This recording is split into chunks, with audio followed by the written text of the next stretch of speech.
That's just stupid. Of course, I mean, Somebody challenges your leadership publicly. What would be your first move? chop their head off. You don't need permission for nothing. Like, you could just stop at that. I don't even need to hear what the end of your sentence is. They would get in a plank line, and if you were the first one to drop in the plank, you were killed. And he dropped first so many times, but people beside him just put their arm under him and lifted him back up. If it's scary, good.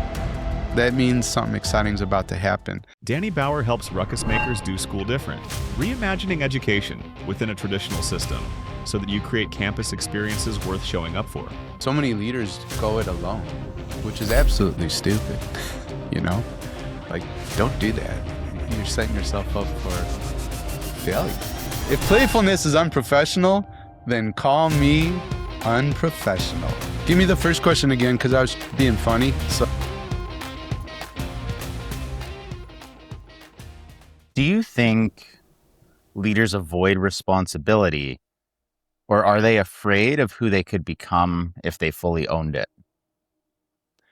yeah, I like what you said at the end there. You know, that's something I think about a lot. It reminds me of that poem by Marianne Williamson, you know, but it's something that we used to read with my sixth grade students. Like, and the gist of it is like, who are we to become, right? And if it's sort of not us, then who? And like, our deepest fear is like, is that peace? You know, who are we becoming? Who do I need to become? Who's the leader I need to be for this campus? You know, for this family, or wherever you find yourself leading. But I think I think for aware leaders, right, that's the scary piece, because you know something needs to change.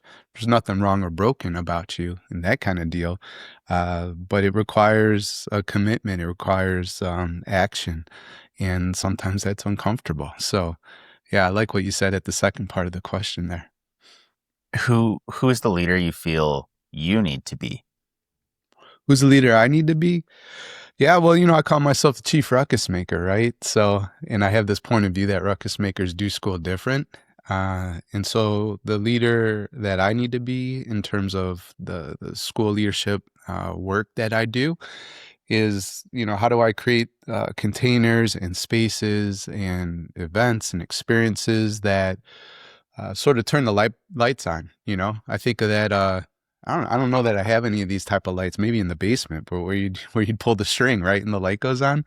But that's the way I think about like coaching and like the programs and the mastermind books, content, podcast, you know, that we have. And it's like, oh, I didn't notice that before, right? And so, is there a way that I could provoke and sort of just agitate at times people's, again, awareness of what's going on, what they're trying to do with school leadership, and that do school different point of view is about making shifts, right? You know, moving from old, broken, traditional ways of educating to new, different, and creative. And I also like to say, like, how do we reimagine this project of school within a traditional setting so that we create campus experiences worth showing up for? So that's the leader I need to be, is to keep putting that message out there, finding people that can help promote, you know, that message and amplify it. And, you know, since 2015, all I've been doing is inviting people to the conversation, you know, whether the conversation was on the pod or if the conversation was like within our leadership community or whatever, right? And so, you know, you're invited, and we're having one now. So what would make this a win? Like, what are we hoping the audience and us get out of having this conversation today? You know, I like to say that the secret to happiness, I learned this from some Scandinavian country, let's just say Norway, all right? But I'm not sure which one it was. So my apologies to all the Scandinavian country listeners. But they said the secret to happiness is having very low expectations. So I want people just to get one thing from this conversation, right? You know, I think people go into, you're at a leadership conference you shared with me in the pre-chat before we hit record. And, you know, people go into that and they're really excited and energized, and they should be. But I think they should really just be looking for one thing that'll change their leadership, you know, the impact that they can make and that kind of thing. Because if you get that one idea and then you implement, right, then you will be growing. And if you're looking for 10 things and you only get 9, then, oh my gosh, the event sucks, or, this podcast conversation, no good. But if you get the one thing, maybe you already got it already. I want you to continue listening. I don't know where the conversation will go, but find that one thing. And most importantly, take action. I think that's actually something that's underrated and overlooked, even though we all know we need to implement stuff. But that's I guess one of my pet peeves, since you're at the leadership event, is that people get fired up. They'll take all the notes and then nothing changes, right? Why does nothing change? Like, why? And we get into the automated, we get into the ways, the habits, the stuff that we just usually do.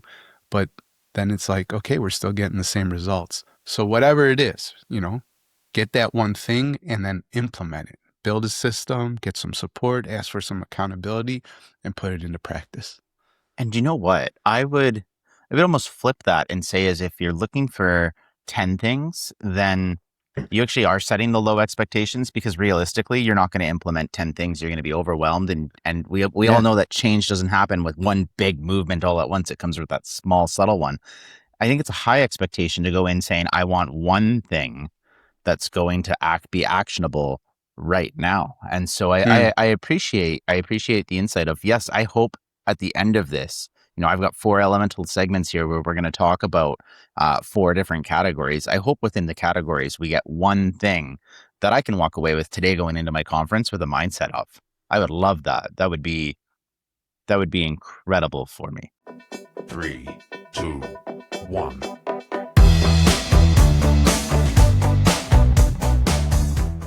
Danny, you share a powerful anchoring quote from Viktor Frankl. Ultimately, man should not ask what the meaning of his life is. He is the one who is asked. Where did life first question you, and how did you answer? That's a great question. And by the way, it's Viktor Frankl. He wrote a book called Man's Search for Meaning, and I'd love to send you a copy of it, because I have like all these copies oh my at goodness, house. Please do. Yeah. So DM me your address afterwards, and I'll For pop sure. it in the mail for you. I love But that. it's one of my favorite books of all time. Like I have that one and another one called The Art of Possibility that fight in my mind for number 1 and number 2 place in my Hall of Fame of books. And there's other books that I love, of course, but it's a really important one. And he survived Auschwitz, right? And he wrote about his experience. And it would be really easy to talk about like how terrible that experience was, and of course it absolutely was horrific, and it'd be very easy to play a victim and that kind of thing, but the reason he survived is that he basically found purpose and a reason to live, right, in these little moments, and you had to under those horrific sort of conditions. So yeah, that quote I sent you is just about like, what's the meaning of life, or what's these big existential sort of questions like that people ask, and then they search for answers, and they search everywhere for the answer except here. And That's right. his point of the question is like, it's up to you. Like, you need to be looking at what this experience is all about and what it all means. And so I think your question was like, what was the first question that life asked of me, and how did I answer it? Was that what you asked me? Yeah. Something like that. That's a good first question. I don't know, because I have a hard time remembering back in the day. But okay, last question. the last question, I like that, because I'm thinking about that a lot more, honestly, because I think about my childhood and stuff, and I'm like, oh my God, was there like a lot of trauma there or something? Why do I not remember so much? But I had a pretty good life. But these days, I'm just thinking about like how to expand and serve ruckus makers at a higher level, right? And what I mean by that is the project of my life for the last 10 years, which is insane to say, because I feel like I just started, right? And no, this show's been around for 10 years, since 2015. It's amazing. Thank you. Yeah, it's been crazy, right? And it's changed my life. Opened It's a so lot of many work, doors. right? It's a lot of work too, and I've never missed a week. I never missed a week at all for putting out a piece of content. So, however many episodes that is, but it certainly has changed my life. Uh, but I think what the universe, and what life is asking me these days is like, how to expand that Ruckus Maker brand, because I get feedback frequently is that, Danny, that's not school leadership, that's leadership. Or Danny, that doesn't just work in schools, it works in industry as well. And I feel some sort of responsibility to, I guess, to connect it to our earlier conversation, make the invitation a bit broader, right? Which is weird because when I started out, it was about really niching down, and I went and served, where I come from, which is education. But there's so many people that resonate with the message that aren't necessarily leading a school. They might be leading a tech startup, right? Or one of my Yeah. great friends that I get to support all the time, he's in the green building sustainability space. And each month I facilitate a meeting with the top of the world architects. They're called LEED fellows. I don't know if you've ever heard of this No. distinction. But like it's like the top 1% of architects, right? Type Wow. of thing in the world. And so they come together on Zoom, and we have a party, and just I do the Danny stuff.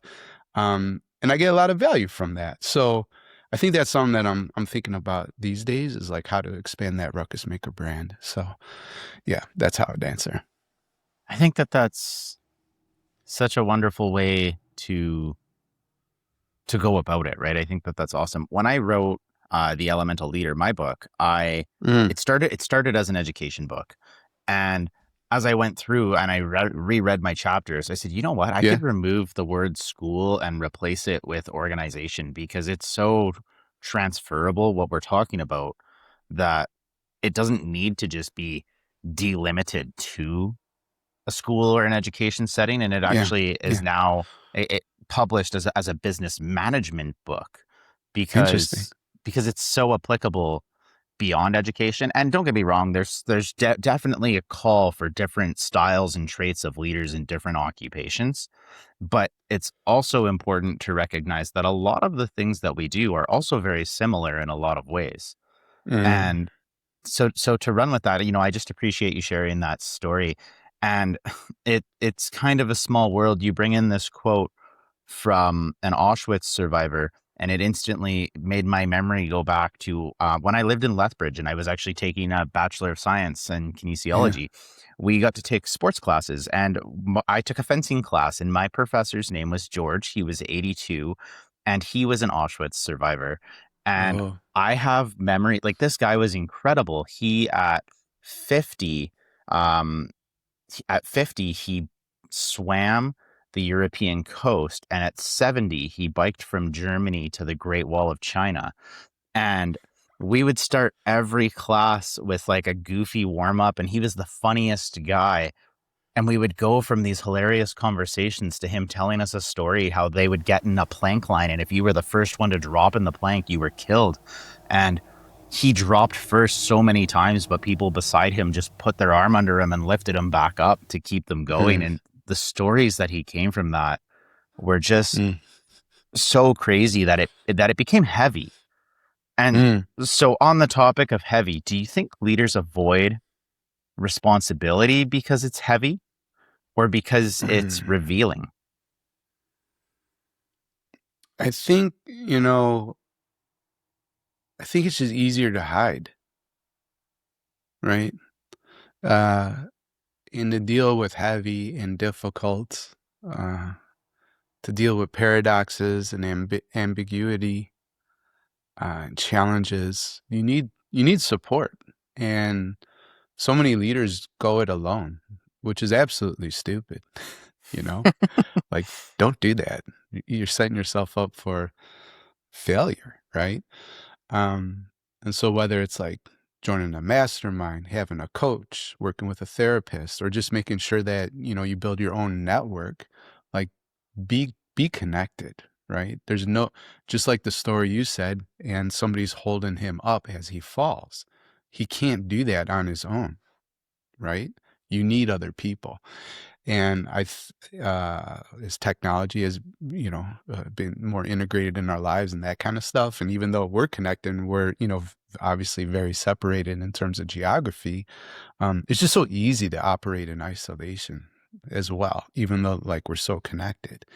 But the relational piece is hard. I think also, that heavy stuff, like you need tools to deal with it. And that stuff doesn't come necessarily naturally, right? And so, having those mentors, having people that walked even just a step ahead of you to share, and that was the project of my pod when I started it in 2015, was like, I knew I had leadership gaps and I wasn't happy with that reflection in the mirror. Um, and so I was like, how do I close the gaps? Well, let me talk to the Tylers of the world. Let me learn from his stories of success and failure. And if he teaches me something cool, let me implement it. And I figured I'd close my gaps that way, and it absolutely has paid off.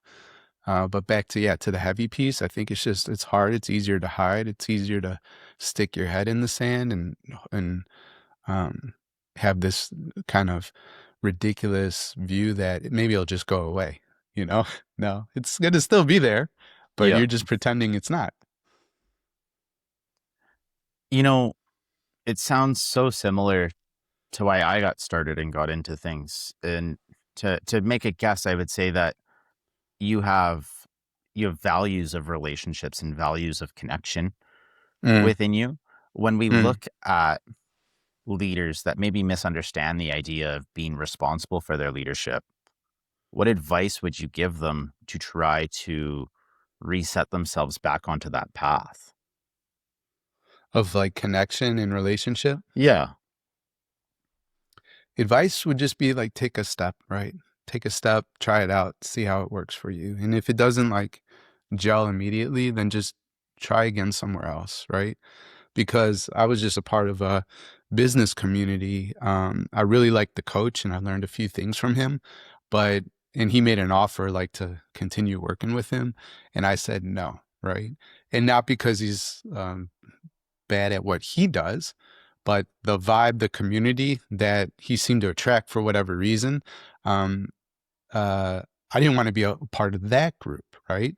Mhm. And it was kind of weird because I was just thinking like, how did I even get here, right? Because these people are so different, and yeah, so it's back to like taking that first step. So I'm gonna let that go. It's okay. No blame with him. There's nothing he did wrong.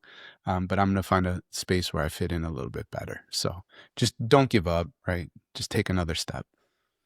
And I'm currently uh, just wrapping up the research portion of my doctorate here, where I've interviewed 12 principals across the province of Alberta from north to south, east to west, to try to get an understanding of their decision-making processes. Yeah. And there is a collective voice that is calling, saying, I wish I could connect with more people in my situations to further understand how to do things and to not have to do it alone, or to see somebody that's gone through it already. So the power in that, it's invaluable to have a conversation with somebody that's experienced something similar, because Mm, you start to pick up, either I would do it that exact way, or I would do it that way with a little differences, or I would never do it the way you've done it, right? Like, I got into leadership, I got into teaching, and every time I've walked into a building or stepped into the classroom, it's actually not been motivated to be my favorite teacher or my favorite leader that I've ever had. It's been motivated to do the things that the bad ones did that I don't want to do. So mm. even just exploring conversations, I think having a bad connection is okay, as long as you approach it with the mindset of, what are you taking away from it still? Right? Yeah, yeah, I like that point. And those 12 leaders that want to be connected, feel free to give them all, give them my contact info because we connect leaders all around the world, right? Yeah. Literally every continent except Antarctica at this point. And uh, when I'm thinking about that piece of connection, within our community, we have an experience called the hot seat, and that's where people like bring their problem of practice to the community, and folks help them solve it. But what I find is that actually being somebody not on the hot seat is sometimes even more valuable. And that's counterintuitive, because if you're sitting in a hot seat, you're getting your question answered. There's like so much value there. It's like, okay, I had a problem, now I don't. This is great. But what I find with people outside of the hot seat is that they are reminded of stuff they should be doing, right? They get a preview, a forecast of stuff they didn't even know is coming down the line, right? And now they can be proactive versus reactive. It feels good to help other people. And then the last point, and I think this is the strongest, you get an inside view. Like, imagine cracking open this curly hair and looking inside my brain and seeing exactly how all the processing is going. As people are on the hot seat, describing their problem and how they're approaching it, you get a bird's eye, like, or microscopic, I guess would be better, explanation of like, how does this leader think? And that's sort of like a postgraduate level education that you can't get anywhere else, because, you're right there with that person, seeing how they process stuff that's going on your campus as well. So yeah, that connection piece is so huge. We often use the metaphor in our setting of, when you're in a plane, you're 30,000 feet up in the air. So you have that 30,000 Yeah. foot view of the earth, but to come down to the Yeah. boots on the ground, the 1 foot level, what does that 1 foot level look like compared to that 30,000 foot level? Because the contrast between the two is actually a lot of clarity people don't consider and look at. You said that, there's that obvious difference between a proactive leader and a reactive leader. And we often actually can't find it within ourselves to say, am I being reactive or proactive here? I'm not sure. And in a situation where we're reactive, we'll find the things that we've done before to say, no, I was proactive on this. How do we self-recognize what stage we're at and actually flip that to become proactive? Probably one way you can notice is just doing a sort of like body scan. Again, I'm really into mindfulness and meditation, so I try to be as aware as possible. And I'm lucky if I'm somewhat successful each day, right? So, but when I can be aware and like inside my body, if I'm feeling, sped up, if I see like my hands are clenched, my jaw's clenched, these kind of things, just that physiological sign means that, oh, something might be going on here and I might be in reactive mode, right? So that's one thing. Another way is like trying to notice like how the environment, the climate, the culture around you is sort of experiencing you as well, right? And do people, do they seem to be on edges as well, right? If that's happening, you're probably in sort of like a reactive mode too, because it just doesn't feel good. It feels like you're trying to save something and it's not as safe when you feel like you're more in control and that kind of thing also.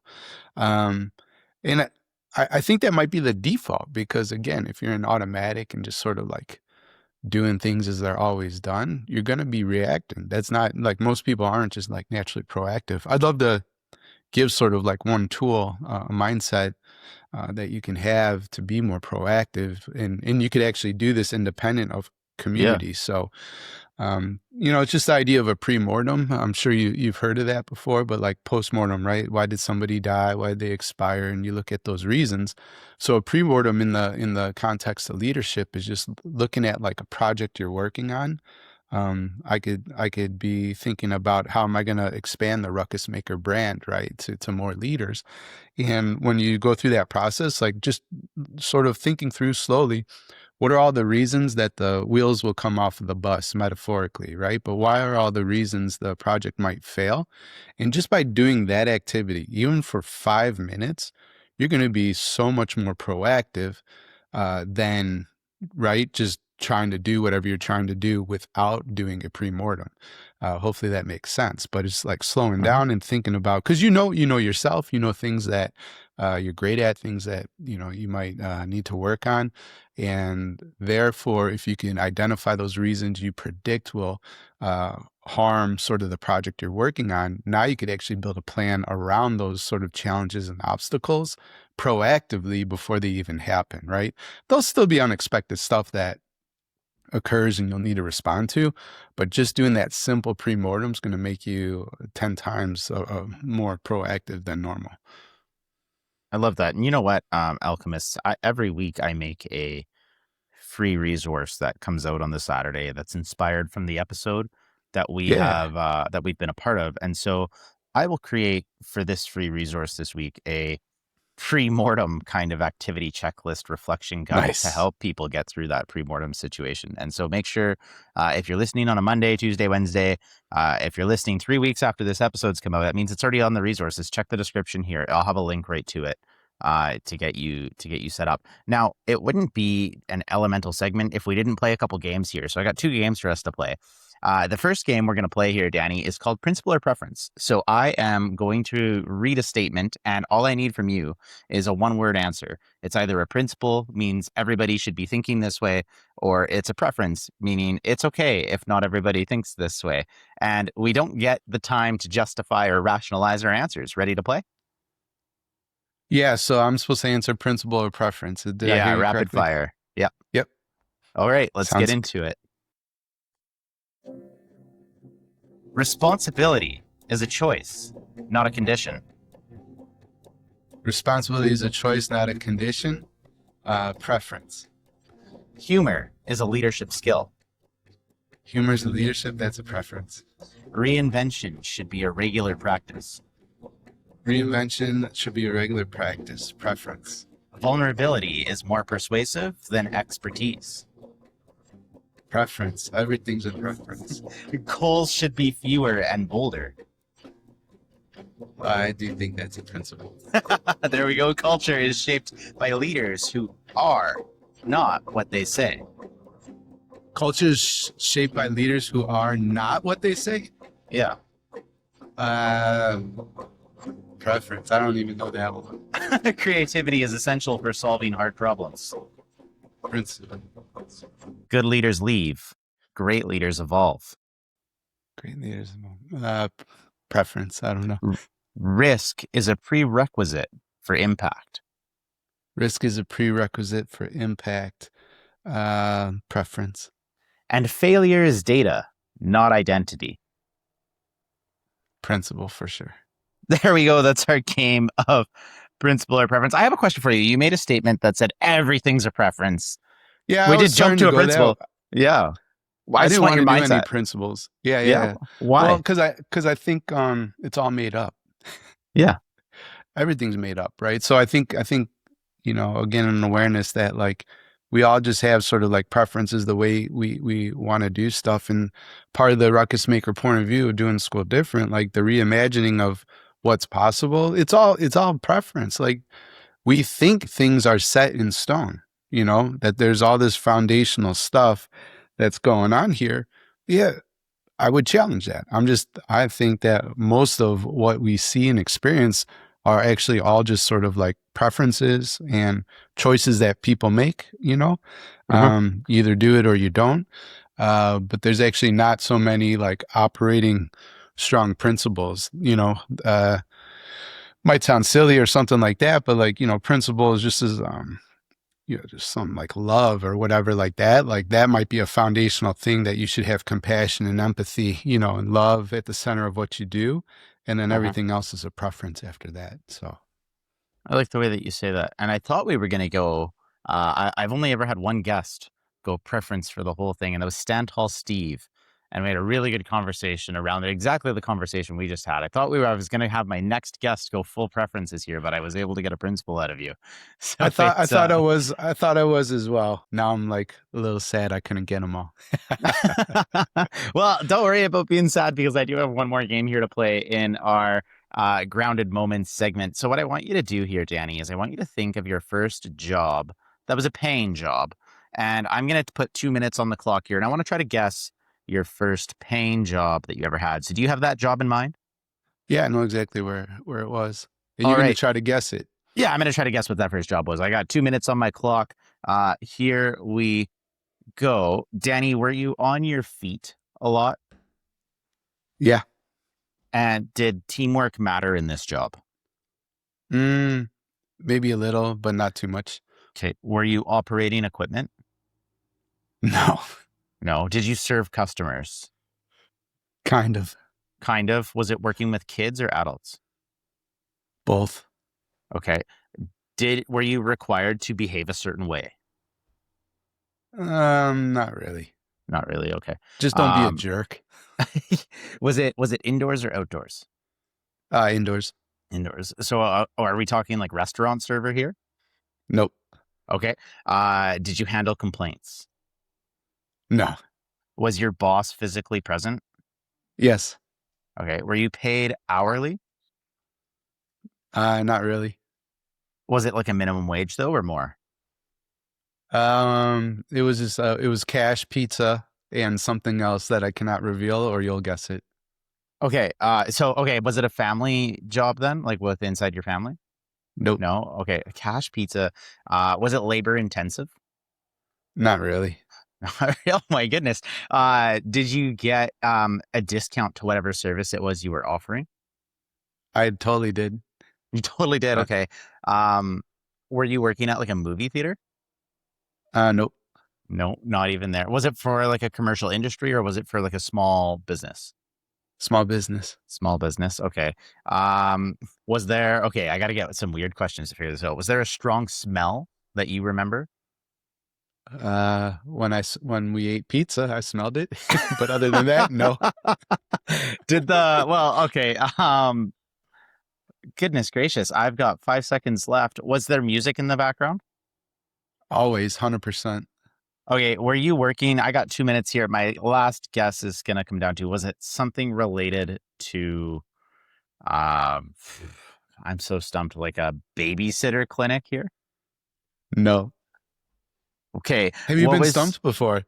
I've been stumped like all the time. I'm realizing I'm so bad at this game, Danny, but I keep playing it because I love to try to guess, and I've got a couple right. What was your first job? Yeah. So I think, somewhat illegal because I wasn't of the age that I could why work. didn't I ask that? Yeah. Yeah. I'm probably 12 years old, right? Okay. And every day I ride my Dyno GT bicycle from my house to Yeah. Fat Dutchie's comic book shop. The Really? owner is Chuck Okay. Furman. And every day I'm there just hanging out, asking about comics and baseball cards, right? And music, because I hear all this music that isn't played in my house. Mhm. Really interesting blues and stuff that I've just never been exposed to. I think Chuck finally gets sort of sick of me or pities me or whatever. He knows I'm always there, so he might as well put me to work or make me somewhat useful. All And right. so I'm not of the age where I can work, but Chuck says, hey, every month I have to decide how many comic books to order my customers, right? So what I'd like to invite you to do is if you'll count how many Batmans and Supermans and X-Men and Wolverine we have on the comic book stand and do the inventory, then I can see, I can make decisions about how many I need to buy based on how many we're selling. And I'll pay you $20 a week. I will feed you lunch, which was wonderful Chicago legendary pizza. There we go. And you can have all the comics you can read for free, right?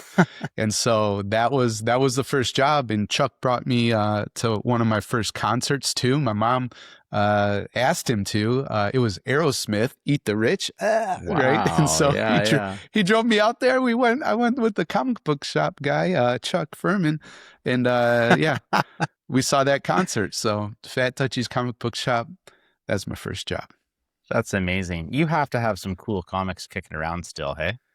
Oh yeah, I've kept all of them, honestly. So that's amazing. There's not too many, which is really interesting because I actually don't like keeping stuff, right? Yeah. And my mom hates that about me because she's like, "Oh, I've got your baby shoes," and that's like, right. I don't want this. Like, we don't bring any of it, with us as we die. I'm never right? gonna use it.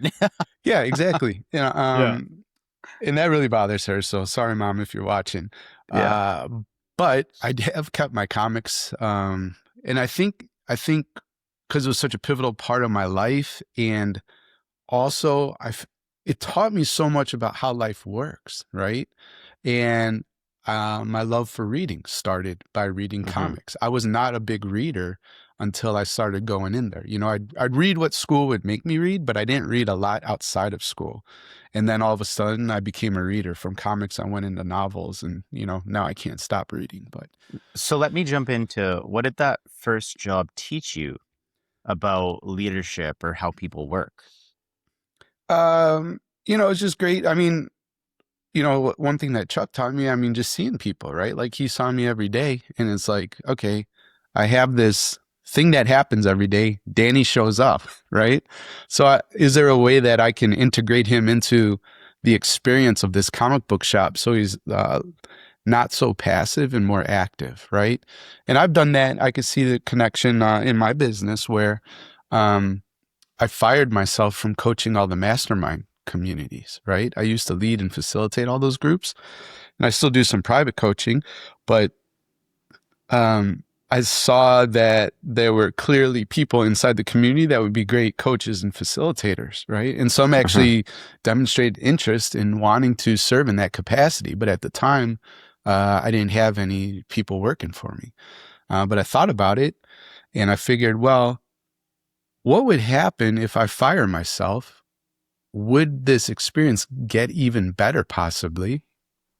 And I also wanted to stress test, Tyler, is this a meaningful way of gathering leaders and offering professional development? Is it something special we've figured out for our industry? Or is it just the Danny show, right? And if it was the Danny show, it would die if I left. And it also wouldn't be that meaningful, right? It was cool. There was some dynamic personality, but once he was gone, you know, so was the community. But that didn't happen, and things grew, right? The community grew. And I think the quality of, you know, what people experience got better. And that's because, you know, for coaches with their diverse worldviews and experiences, we're now at the table making decisions, and not just one guy, which was me. So, you know, I saw them. They were there all the time. They were, I guess, clients, but I thought, well, heck, what if they become the leaders of this? And that happened, and I'm really happy we made that decision. Thank you very much for sharing that story. I appreciate the vulnerability, and because it's hard to sometimes tell people I wanted to fire myself, and to hear how it worked out, I think that that's great. And, you know, with that, there was obviously some adversity in your mind along that way. So let's use that as a time to segue from our earth element to our air element, and let's get into headwinds and tailwinds.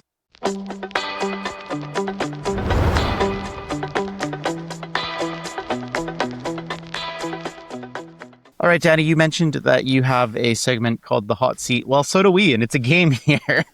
So welcome to my hot seat, where I'm going to put you on the spot here and give you a challenge that most people face sometimes in the real world. And in 10, 15 seconds, I just want your first move, your quick reaction to what you would do in that scenario, okay?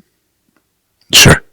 Okay, so let's start with somebody challenges your leadership publicly. What would be your first move? Chop their head off. Team morale hits rock bottom. What would you do?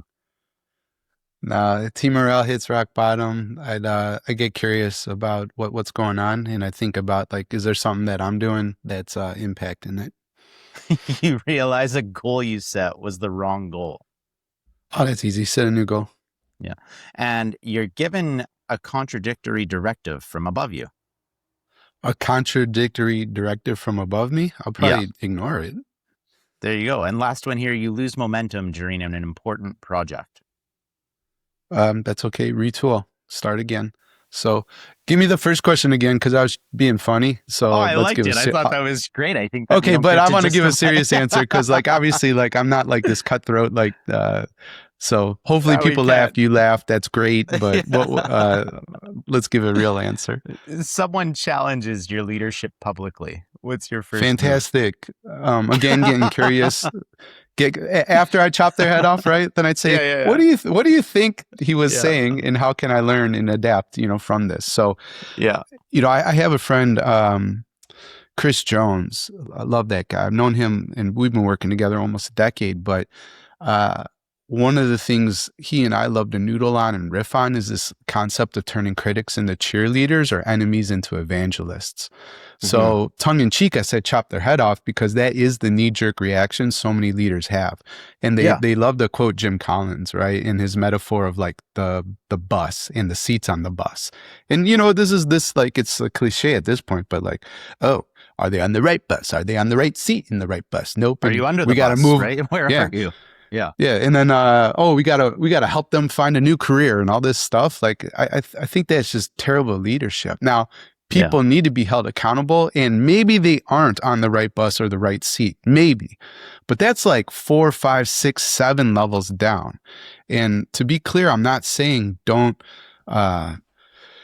hold people accountable or discipline. But what I am saying is thinking about, is there a kernel of truth here?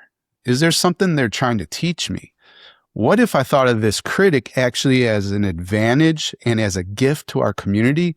Because at least, Tyler, they're telling me what they think versus everybody who says, oh yeah, Danny, great ideas. You're the best. And then they go out and they talk about why Danny's so stupid.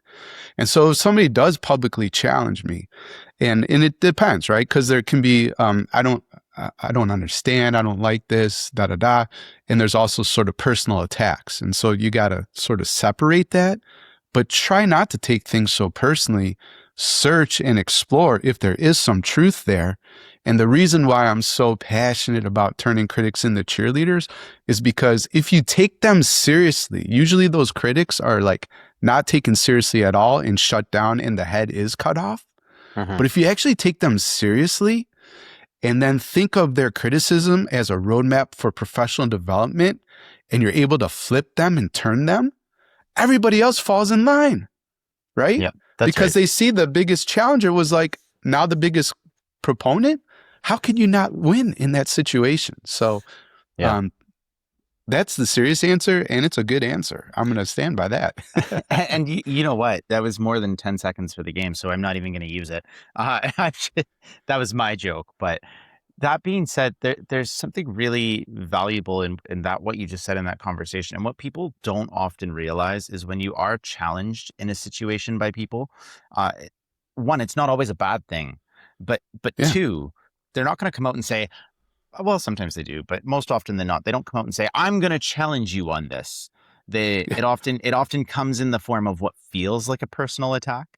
And people have to have that recognition to decipher, is this actually a personal attack, or are they approaching something with skepticism? Because there's a big difference between those two. If somebody's personally attacking you, you have a right to just totally not associate with that person. They're negative, they're toxic, get away, because that's somebody that's devaluing your time. So you need to devalue theirs.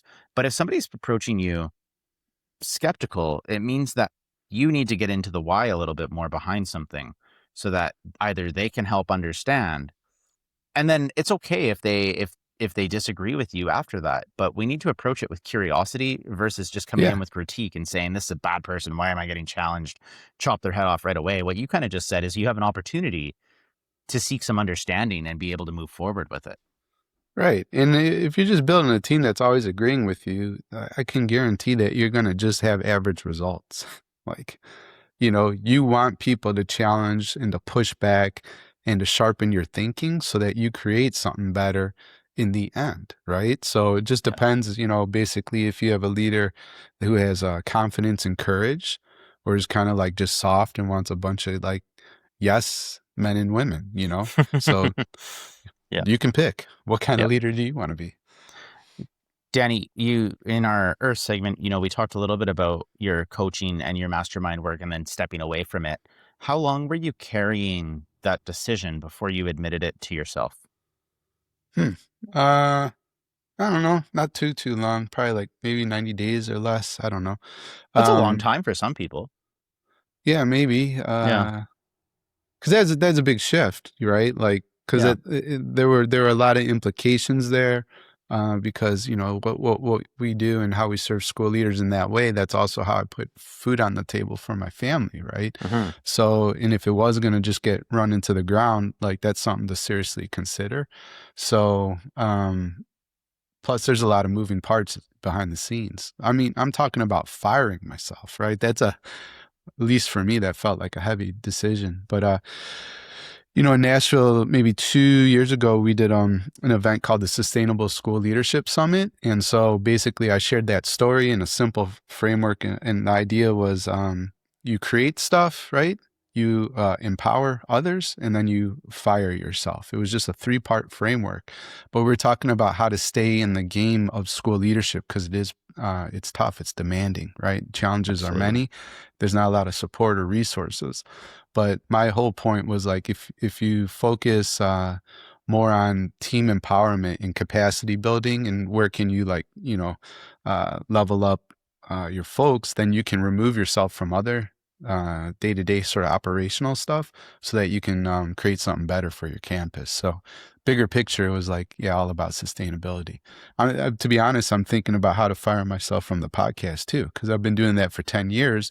And now I'm thinking, well, there's probably younger voices that have something to add, and probably better ideas than I have. But I've built a platform that a lot of people, appreciate. And is there a way to integrate those voices potentially, or just diverse voices, right? And see what happens with the show. So that's something I'm going to toy with. And, we're going to start rolling out some of those changes actually this summer. I won't be fully fired yet, but and I don't know if I ever will be, right? Because that is a big thing. But I want to start introducing sort of like co-hosts and that kind of deal, Very and cool. just see what kind of happens from there. So that's sort of version 1. Yeah. Thank you very much for sharing that. And it's got to be tough to we always say the best leader is a leader that can step away and the place will still function. And the best Yeah. leader is somebody that can step away and the next leader can come in and pick up all of the pieces exactly where they were left off and then decide what to do with them. But it's also at the same time hard to be building your own exit, right? So does that take any kind of emotional toll on you, knowing that everything you're working towards, you're working on your exit plan at the same time? Mm, no, I think it's actually more exciting because there's new challenges, new adventures, new projects, to be working on. And so and then I get to support people who are taking over the other stuff, right? And they know I'm a phone call away, or a Google Meet, Zoom, whatever. Like there'll be support, and there'll be ways to help out. So I won't be like fully out, but just not fully involved or fully leading it, So yeah, I think it's pretty exciting and interesting, to me. And yeah, sometimes I think about just like fully like pulling the plug, but I don't think that's smart, right? I think a lot of people would be missing out on what could be there if you instead, empower a team and have the work continue. So, but people do that. Like there's folks in late night talk shows, or like whatever. Like, okay, this is it, I'm done, right? Yeah. And yeah. It just stops. That's right. Well, we've been able to take some things and reframe, rehab conversations. We'll play a little game here again called Flip the Script. So I'm going to read a negative statement to you. And well, I guess I have to give you more opportunity here to give a response because you pulled a fast one on me in our last game. So the goal here typically is to take the negative statement and then flip it into a positive one, either by changing the statement, rewording the statement, or flat out just disagreeing and explaining why, I guess. But I guess I also have to say, if you agree with the statement, you can say that too, and we can have a conversation there. Ready to give this one a try? I am a ruckus maker, so there is that like, okay, we'll see what Danny does, but yeah, let's go.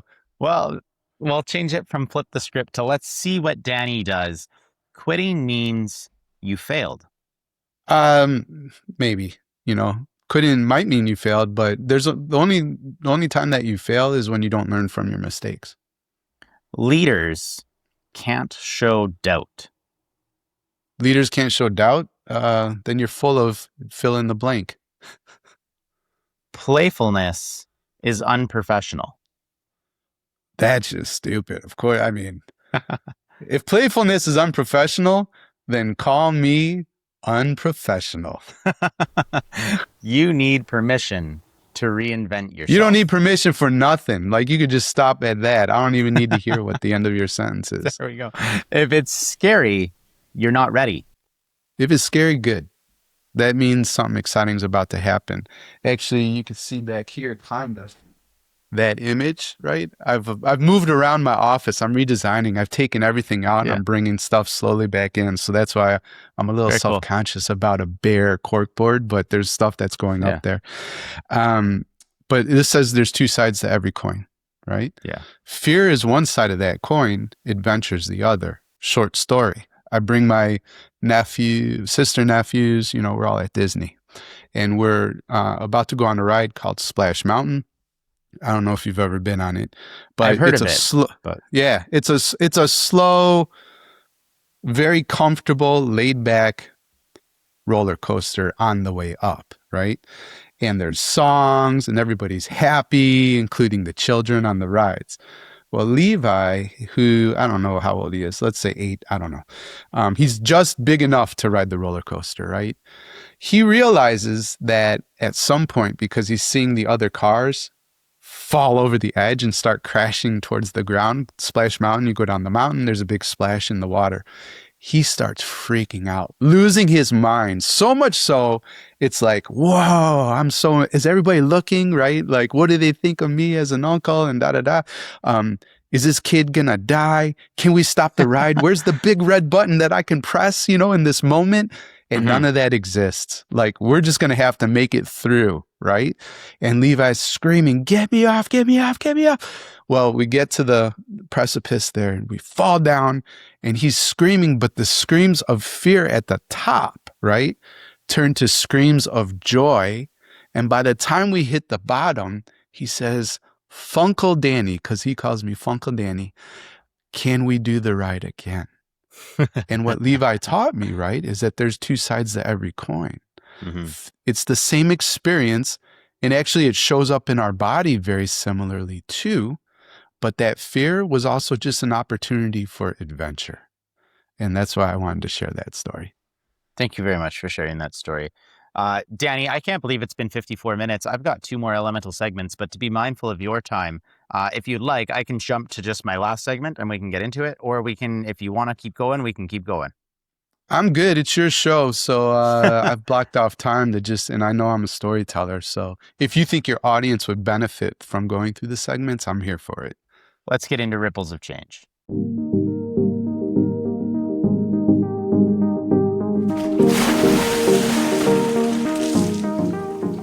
You've stepped into improv, and if I heard this correctly, read it correctly, you plan to do stand-up in 2026.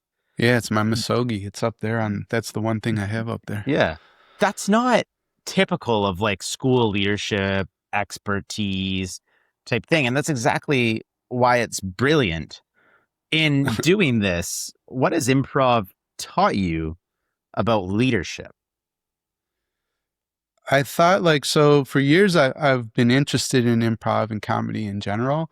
And I'm sure have you heard of the concept yes and? Is that something you heard of? Yes, and I practice it sometimes because I think it's a great thing for people to do. Right. Fantastic. And thanks for modeling it. And I don't know, have you had any experience in improv? Have you done improv classes or performed it at all? Yes, and I used to teach a drama class when I first started teaching where all we did was improv. Interesting. Okay, that's fantastic. So I've read about these concepts, Reading is one thing and being it and experiencing it is another. And I think it might be hard for me to put words to it, but when you are putting together a scene and maybe, the audience offers you some kind of just weird suggestion, and then you're there playing, right, with your scene partner or partners, that perspective and viewpoint of just agreement, right? And finding the similarities and building upon it, like living that and feeling it in my bones was something my mind couldn't understand just reading about the concept of yes and. And the connection for leadership is even, we were talking about critics and that kind of thing. Imagine if you are a leader that can hold a presence of really trying to find I don't know if I'm communicating it well, but the agreement and finding the connections between everything that your community is saying, compared to the leader that might shut it down or cut off the heads or be quick to extinguish ideas before they even come to life. Sometimes also with improv, with the leadership connection, sometimes mistakes are the best thing that can happen, right? They can be funny and weird and awkward and whatever, but like Slack, right? You know what Slack is, in terms of communication and that kind of thing. Mm-hmm. Did you know they started off as like a video game company, No, I right? didn't know that. Wow. Okay. Yeah. And I guess it sucked because they're not a video game company now, right? Yeah. But they had an internal way of communicating, like kind of a mistake, like not a main feature, that became the thing that is a very successful company, right? Wow. Yeah. And if you can see that and have agreement and openness to it as it's happening, like, wow, what a leadership superpower. Mm-hmm. So yeah, hopefully I answered that for you. I think that's great. And I should say, yes, I did teach improv, and yes, and actually didn't come from my improv. It came from a training I've done called SIVA, or Supporting Individuals Through Valued Attachments. And Huh. getting into the brain psychology of it, we talked about there's an important thing and a Yeah, big that's good. difference between yes and yes but. And Right. more often than not, we have leaders say yes but, or consider this. And the mindset shift to yes and creates that empowering environment where the person you're working with is on your level, because you're adding Yeah, and you're contributing to the conversation. And maybe they pulled that from improv, but that's where I first heard it. And I love it. yeah, do you think that, well, I might know where you're going to go with this, but I'm going to ask it anyway. Do you think that leaders take themselves too seriously? Seriously? Yeah. I'll just laugh at that. So Yeah. that's my answer. How do we break a stigma of, you have leaders that are Mr. Serious, Captain Serious. And Yeah, I okay, fell into that trap actually when I first started. Even before I was a principal, I was Mr. Serious person. And it wasn't until I started to really get into leadership that I actually started to let go of that serious side a lot. How do we start to take that on and share that and let people know the importance of not everything needs to be serious? Tyler, I need to tell the alchemist something, right? And I'm gonna say it softly so it really like sinks in. You're not that important. The That's right. world and the universe doesn't revolve around you. It doesn't care that much, right?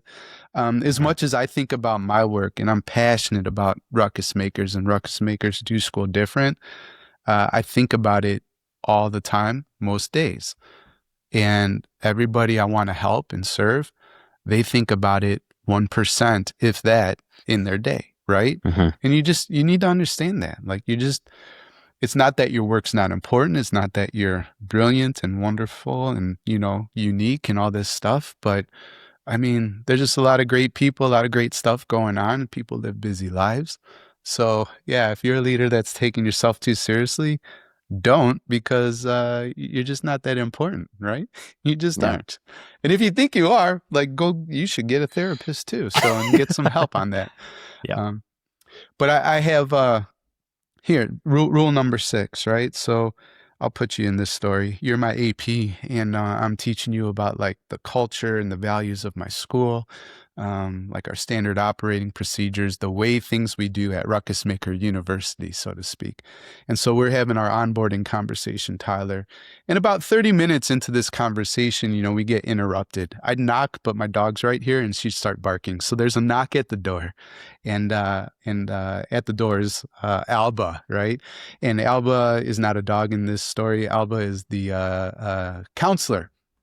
And she comes in and she's legitimately upset because she says, Danny, Tyler, the student schedules are not complete and school starts tomorrow. This is an emergency. We're going to be an embarrassment in the community and all this kind of stuff. And I say, Alba, listen, remember rule number 6. And the chaotic and frazzled and just wild person that entered this office and interrupted our meeting, she actually takes a deep breath, you know? She seems to be at peace, and she says, "Thank you, Danny," and just leaves. And Tyler looks at me and says, "What in the world," right? Like I'm your thinking that right now. eyes. It's like, what is rule number 6? Exactly. Is it Then we just keep walk going away? on. Yeah. Yeah, exactly. Walk away or your head's cut off. So we keep getting into the culture and the values and why we do the things we do at Ruckus Maker University. And about another 30 minutes later, there's another knock at the door. And this time it'll be Chris Jones, because we talked about him earlier in Critics into Cheerleaders. And in this scenario, Chris is he's a janitor, right? And he said, "Tyler, Danny, red alert. The water main in the basement has broke. Water's starting to come in the basement. I can't swim. Everybody's going to drown. The school's going to be submerged," right? Like, we are in big, big trouble. And I say, "Chris, I hear you, but don't forget rule number 6. And again, Chris, who is chaotic and frenzied and just like all over the place, takes a deep breath. "Rule number 6. Thank you, Danny. Okay, I got it. I'll figure it out." And he leaves. So we keep teaching the culture and the standard operating procedures and why we do what we do at Ruckus Maker University. And finally, you've kind of had it, Tyler, and you like slam the desk and you say, "Danny, I'm so excited to be at this school, but I need to know what rule number 6 is." And so I'd say, "Tyler, that's easy. Rule number 6 is don't take yourself so seriously." And then you ask, "Well, what are the other rules?" And I tell you, "Tyler, there's no other rules." So that's rule number 6, and it answers your question. And it actually comes from a version of that story comes from that other favorite book of mine, The Art of Possibility, by the way. Mhm. And just so you can see, I've got this as a cultural towel too. Hey, Rule number 6. I love that. So, haha. What a great story. And, it's a good reminder, those that are listening to the show, when this episode ends, if that is the piece that you're holding on to, you're going to love the episode that I did with Dr. Jody Carrington. She's a leading psychologist in Alberta. She's talked to the UN a couple times here. And she's the first person that came on the show and said, "You're not as important as you think you are, but you're also as important as you think you are." Because Yeah. we do also impact the lives of everybody we touch. And so to remember that is an important trait, but you need to not take yourself so seriously. I really appreciate that story. Where my head went to when you were telling these stories is actually when I used to be a paid on call firefighter with the RM of Wilton. It was our fire chief that said, "Somebody else's emergency is not your own." And I actually transferred that right into my classroom that day. I Yes. remember we were at it was the very first call I'd ever went to. And so I show up, I'm like, "Hey, I want to be a firefighter." "Cool. Here's your gear. We'll try. Here's your little pager. If it goes off, come to the hall," and we go. Well, it took about a week and a half for the pager to go off. And I got to the hall. I got in the truck. We're going to a fire. I have no information other than something's on fire. I have my gear on, and we get there. And the local petting zoo is on fire. I'm just Oh, like, no. this is crazy. And everything ended up being okay. But right Good. away, the chief comes out and he's like, "Put your mask on, you're going in." And I'm like, "What?" So day one, I go into this building, can't see anything. I'm in a barn that was on fire. Um, to me, I'm so scared. I'm terrified. And I'm sure if you looked at like the 30,000-foot view, it was probably like a small flame in the corner. But to me, it felt like the whole building was ablaze. And when it all ended and we came out, it was my first call. I was frazzled. I was panicked. And I wanted to know why I wasn't taken care of in that situation necessarily, even though I was. And he said, "Tyler, somebody else's emergency is not your own. Our whole team still operates very calmly around." And I was perfectly safe the whole time. But to go into that moment, right, you can feel the chaos. And so I know like schools have things like they have very big awards nights that carry a lot of weight. That's other people's emergency coming in saying, "This needs to be done. It needs to be ready. What's going on?" It's not yours. don't take it so seriously, right? You're getting ready for Yeah. graduation. You've got parents, you've got kids, you've got everybody elevated about it. Their emergency is not your own. You have the time to calm down and relax. So I really liked your story. I resonated with that a lot. Thank you very much for sharing it. Pleasure. Now, let's get into some quick tips here. So I'm going to ask a question, and in a shorter, condensed version, I would like to try to get an answer from you on what people should be considering for this, okay? So what would be the quickest way to unlock some creativity in a team? Ask what if, what's possible. Okay. What would be a trick to reframe fear into curiosity? Fear and curiosity? Yeah. What's the opportunity here? What's one thing leaders should stop overthinking? Everything. Everything. And then what would be your advice to staying authentic when you're under some pressure? Just know who you are. Know who you are. Let's use that to get into how we're going to take all of that, not being so serious, taking a break, slowing down, recognizing it's not our emergency. Let's get into our last elemental segment. So let's get into spark or burn.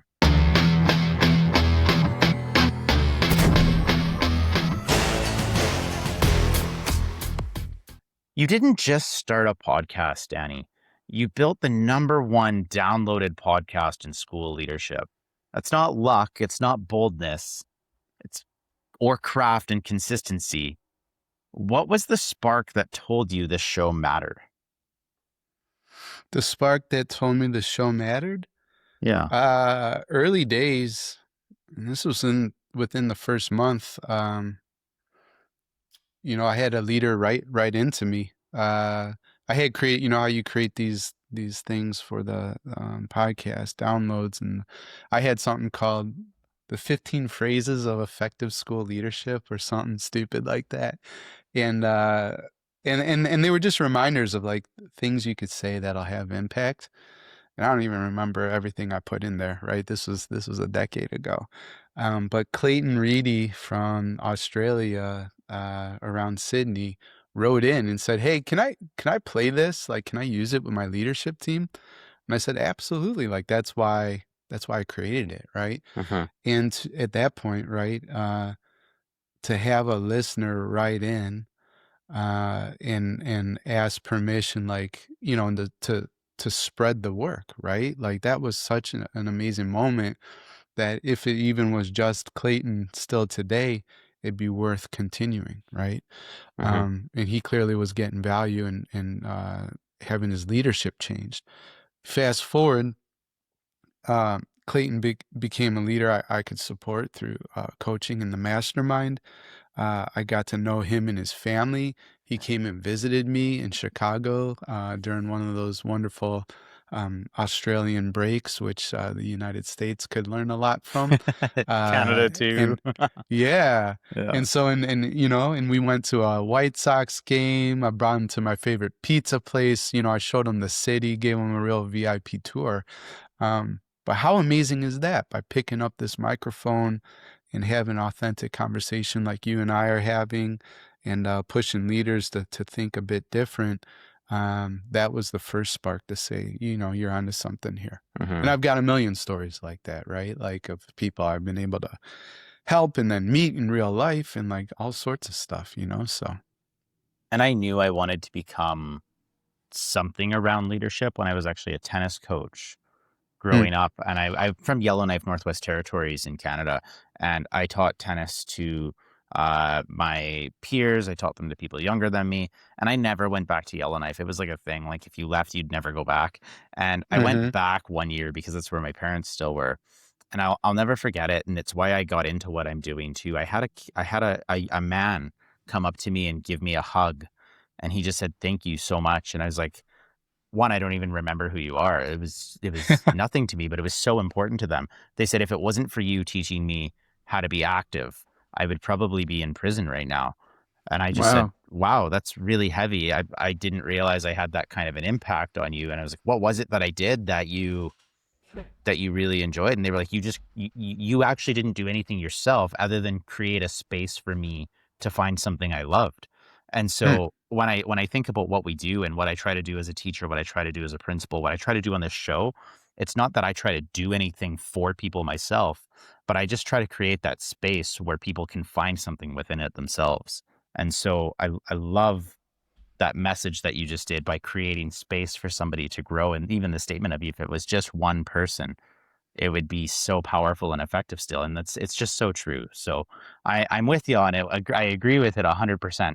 And, I do have to say, though, it wouldn't be Spark or Burn if I didn't jump into our final answer game. And so in final answer, it's a would you rather scenario. I'm going to give you an A and B, and you just have to pick if it's A or if it's B and which one you want to go with. It's rapid fire. We don't get to rationalize it. Although if things get crazy, we might have to rationalize it later. Ready to play? Sure. All right. Improv or stand up? Improv. Courage or clarity? Courage. Purpose or performance? Purpose.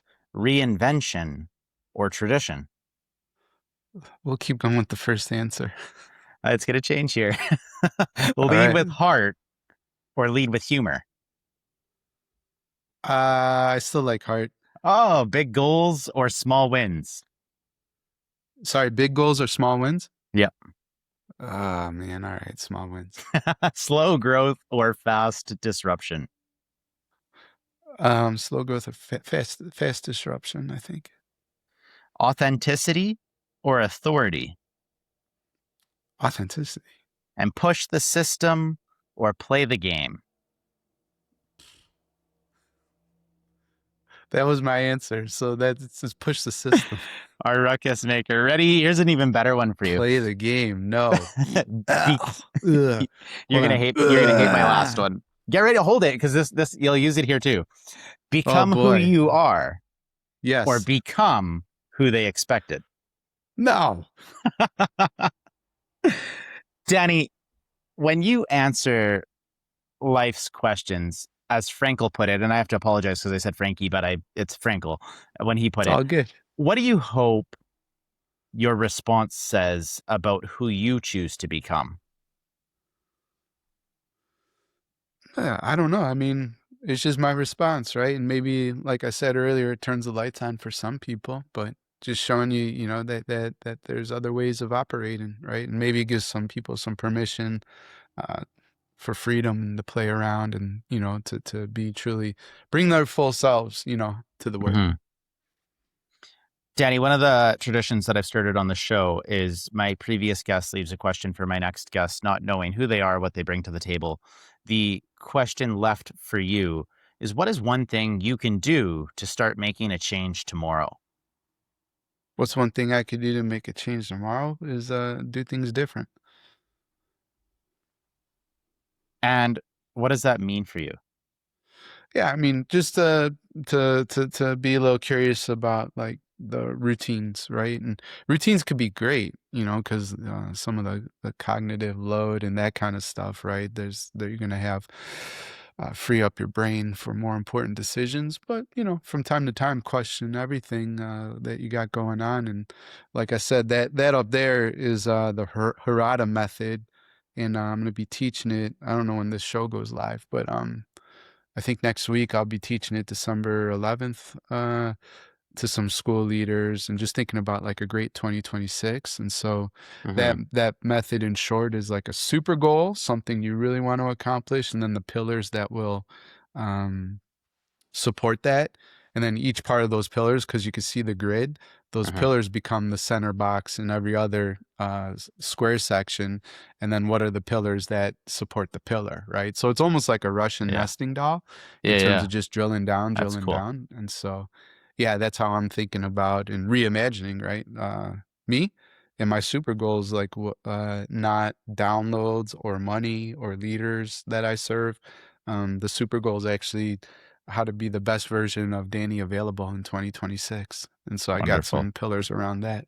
And when this comes out, it will be 2026. We're probably looking at an early February here. We've got a couple banked in because we have our third kid coming to our family in, December 30th. It's a C-section. And so then we'll have 3 girls starting off the new year, all under 3 years old. Thanks. Yeah, thank you very much. But to make sure that the show survives, I've built a bank so that we can continue to run episodes during the chaotic time where I might not be able to sit down and record with my Yeah. guests like I get to with you.